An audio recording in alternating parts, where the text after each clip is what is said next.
Queridos irmãos, queridas irmãs, então dando sequência da obsessão, Livro dos Médiuns, capítulo 23, 741 é esse vídeo.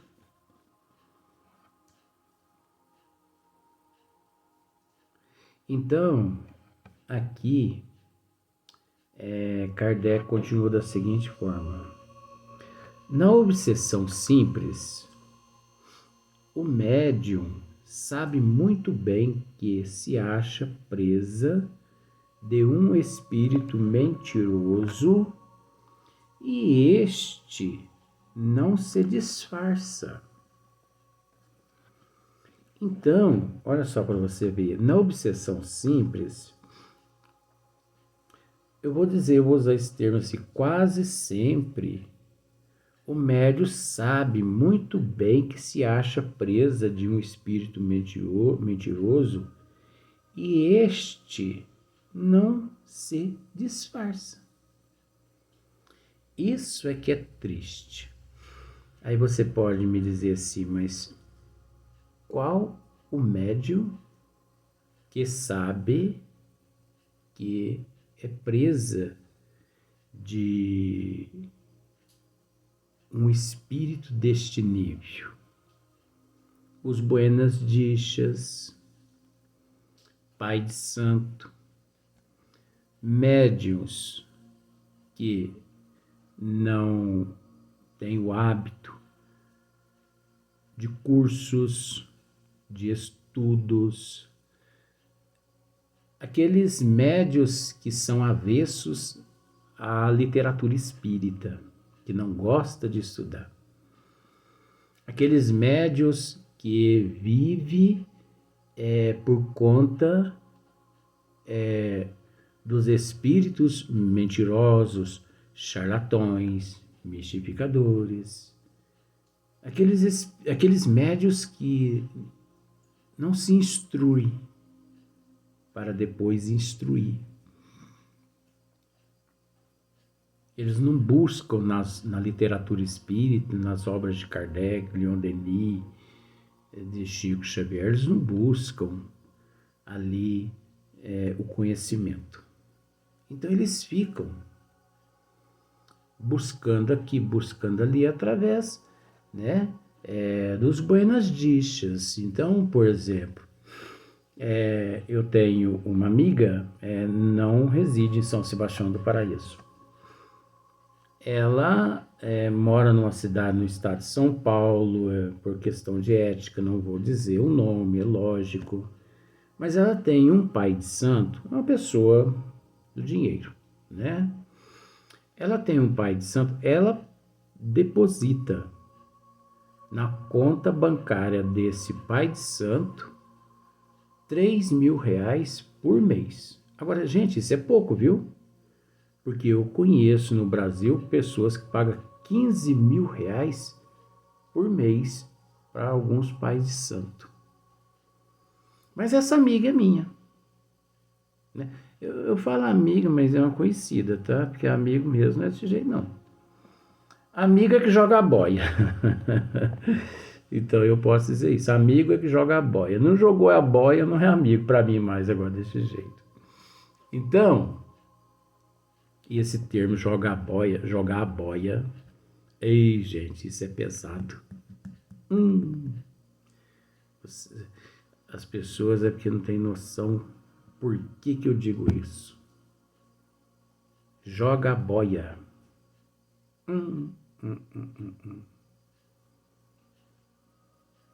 Isso é muito profundo.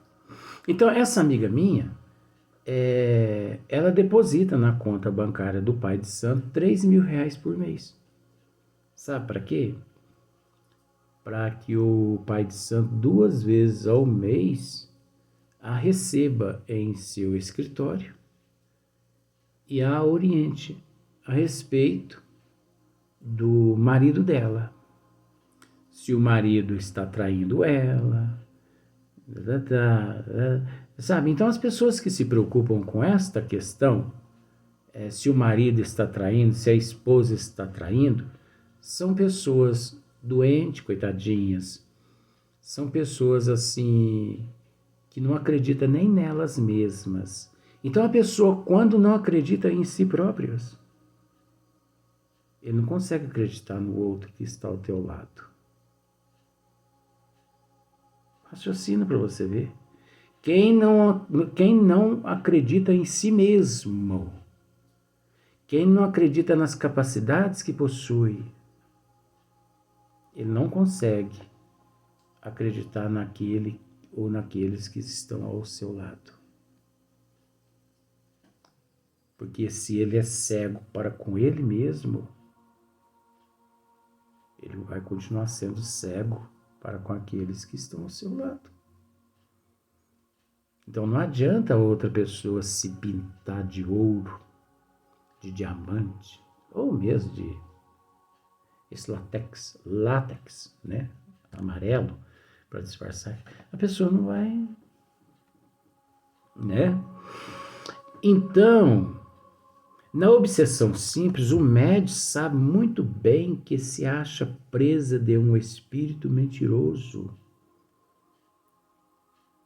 E este não se disfarça. De nenhuma forma dissimula suas más intenções. Olha só. De nenhuma forma dissimula suas más intenções e o seu propósito de contrariar. O médium reconhece sem dificuldade felonia então a felonia é uma insubmissão, né? Felonia é uma insubmissão a seres mentirosos e por aí em diante. Como se mantém em guarda, raramente é enganado. E, como se mantém em guarda, raramente é enganado. Este gênero de obsessão é, portanto, apenas desagradável e não tem outro inconveniente, além de opor obstáculos às comunicações que se desejara receber de espíritos sérios ou dos afeiçoados.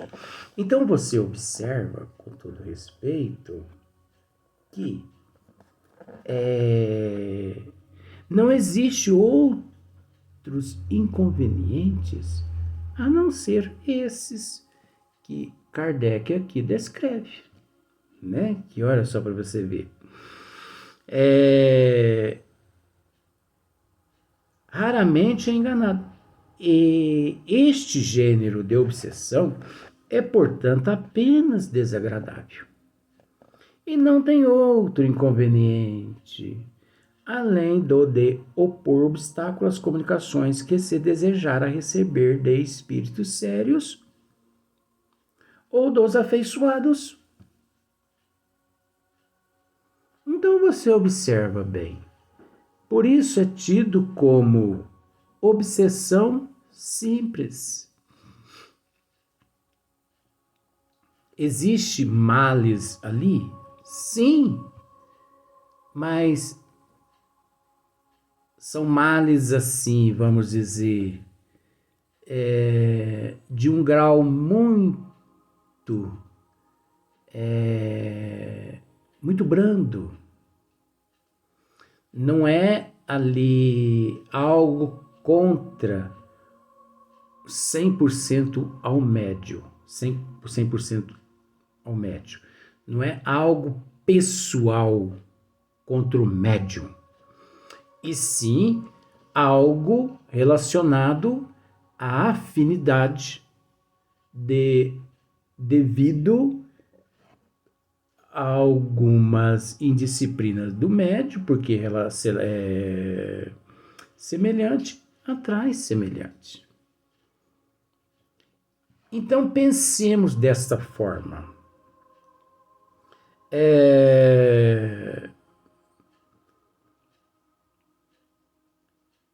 Seria a mesma coisa que uma mosca que passando por aqui encontra uma chaga aqui na minha mão exposta. E ela, opa, estou com fome, e pousa aqui na minha ferida. E ela se alimenta da minha ferida.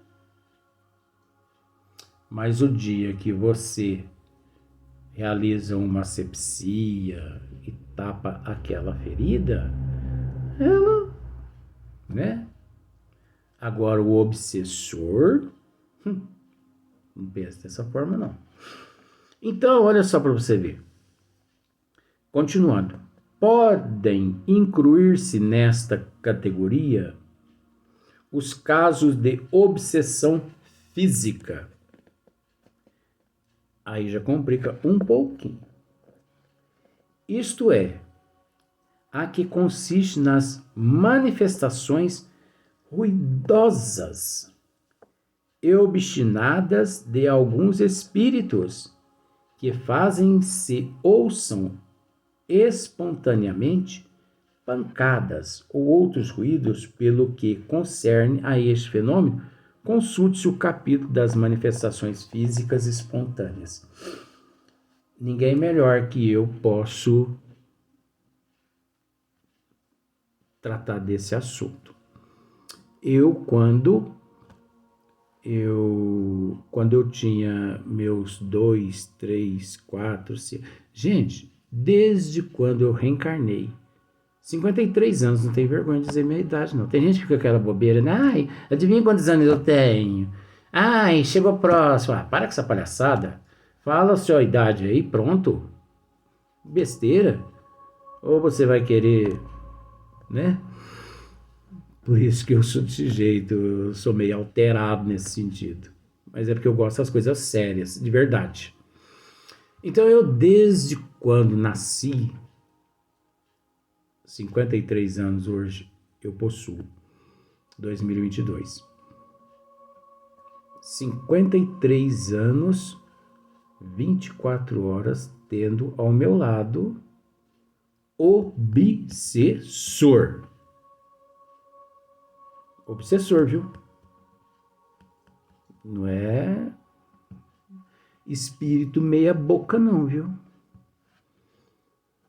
Mas eu agradeço muito a Deus por eles, porque eu passo situações terríveis. Mas eu tenho observado que Deus, na condição de Pai, nunca me abandonou. Quando falta um transatlântico, quando falta um iate, quando falta uma lancha, de repente, mesmo do nada, Deus faz com que apareça alguém que joga uma boia e ali eu consigo respirar, não me sucumbindo em alto mar. Então só o fato de não se sucumbir já é uma vitória. Então eu sempre fui amparado. A hora que eu estou quase sucumbindo, chega e joga a boia. Agora, ninguém nunca jogou a boia. Só agora, em 2022, a boia está sendo jogada. Então, mas vamos pelas manifestações físicas aqui dessa forma.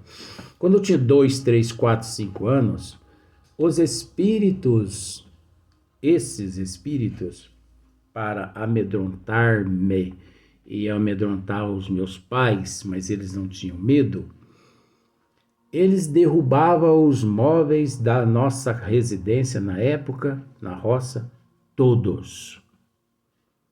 Eles batiam todas as portas e todas as janelas à noite. Eles jogavam pedra nas paredes pelo lado de fora. Eles jogavam pedra sobre o telhado, as pedras rolavam e caíam no chão. Eles espantavam os animais no pasto e esses animais corriam para baixo e para cima a noite toda. o que levava os meus pais e eu também a não dormir. Agora, o mais interessante é que meus pais se levantavam, iam ao encontro daqueles móveis e os móveis encontravam-se intactos no lugar. No outro dia, meus pais procuravam em volta da casa pedra e não encontrava nenhuma. O meu pai procurava no telhado, não encontrava nenhuma telha quebrada. Não se quebrava um prato, uma xícara, um copo. Mas era a noite toda, prato e panela, o barulho. Porque isso é o barulho, não é o prato que quebra. Tem pessoas que têm o hábito de dizer assim, mas lá em casa é uma quebração de prato, é uma quebração de copo. Eu acho que é algum espírito. Gente, isso não é espírito, não. Isso é falta de atenção. Isso é falta de cuidado. Porque não é assim que os espíritos agem.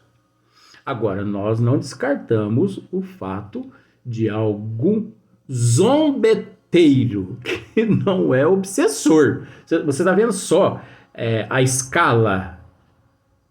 Vou usar aquele termo. Você está vendo só a escala espírita em matéria de obsessor? Kardec classificou, classificou em 3 categorias: obsessão simples, fascinação e subjugação. Só que existe um número inimaginável de obsessão, de obsessor, de zombeteiro, de baderneiro, zombeteiro. Isso não é obsessor. Esses espíritos, esses galhofeiros, isso não é obsessor. Eles estão ali, sabe, na algazarra, na bagunça. Então, eles levam... Na verdade, não são os espíritos que faz com que aquele prato caia no chão e se quebre. Eles se utilizam... Olha para você ver, às vezes a gente usa aquele termo assim... Os espíritos, nossos irmãozinhos menos esclarecido, você consegue manipular o fluido animalizado teu ao ponto de direcioná-lo num copo e fazer com que o copo se mova e caia no chão? Você consegue? Não. Mas esses espíritos zombeteiros, brincalhões, charlatões, galhofeiros, eles conseguem. Então, isso é ser menos esclarecido? Se eles conseguem manipular o fluido animalizado e impondo ali a vontade deles, porque eles encontrou em nós o fluido animalizado. Eles encontram em nós o fluido animalizado para que o copo se quebre, o prato caia no chão. Então, a pessoa, às vezes, por falta de conhecimento, fala assim, mas tem alguns obsessores me obsidiando. Esse mês já quebrou 4 pratos, já quebrou 8 copos. Não tem nada disso. Então, lá na frente, Kardec vai ensinar assim, meios de a combater. Então, nós vamos aprender o meio correto, a fórmula correta de combater todo esse processo obsessivo, toda a obsessão, todo o obsessor. Nós vamos aprender lá na frente com Kardec. Eu sei, mas eu não posso dizer aqui agora, porque você entende que é o princípio de um capítulo, né? Então eu não posso. Mas eu passei por tudo isso. Pode-se incluir nessa categoria os casos de obsessão física, né? Física. Então, eles movimentam prato, barulhos, porta que bate, janela que bate, e mexe com os animais, joga pedra aqui, joga pedra ali, não é? Mesa que se move, cadeira que se move, estrondo no guarda-roupa, estronda nas paredes. Tem pessoas que dizem assim, mas lá em casa é uma bateção nas portas, bateção na janela. Lá em casa, constantemente eu ouço pessoas me chamando lá fora, Clotilde, Joaquim. E eu saio lá fora, não tem ninguém. Gente, mas eu ouço chamar lá fora. A pessoa não está ouvindo lá fora, a pessoa está ouvindo dentro do seu eu. O seu eu é que está ouvindo. Não é lá fora o grito. É dentro de você. E as pessoas acham que o que ouve é o ouvido. Não é o ouvido. A pessoa surda também ouve espírito. A pessoa cega enxerga espírito. A pessoa muda, ela consegue psicografar. A pessoa cega consegue psicografar. Ou melhor, a pessoa muda consegue se comunicar com outras pessoas.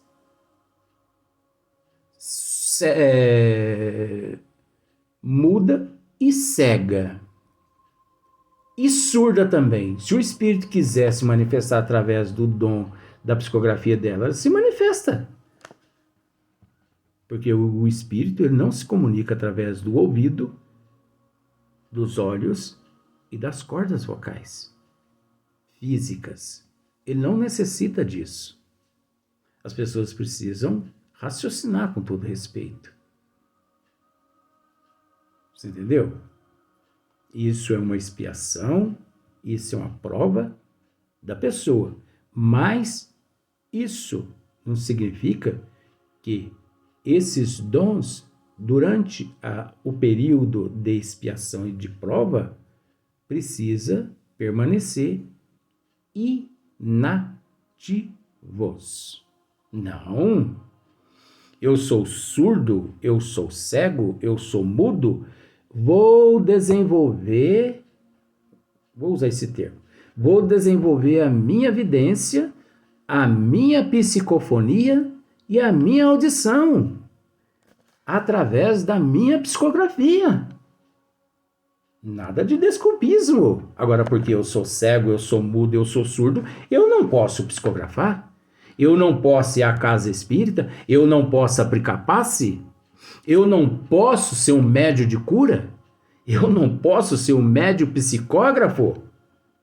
Gente, mas a classe espírita parece que não raciocina, né? É triste. Depois chega a pátria espiritual quando reencarna, carimbo na testa, inacabado. Porque não trabalhou as faculdades mediúnicas. Eu conheço uma amiga, faz parte do assunto aqui, porque já encerramos esse assunto, mas faz parte do assunto. Eu conheço uma amiga, não vou dizer, numa cidade distante daqui, de São Sebastião do Paraíso. E ela é portadora de uma esclerose lateral amiotrófica, que é aquela enfermidade com a sigla ELA, esclerose lateral amiotrófica. Então, ela movimenta apenas os olhos.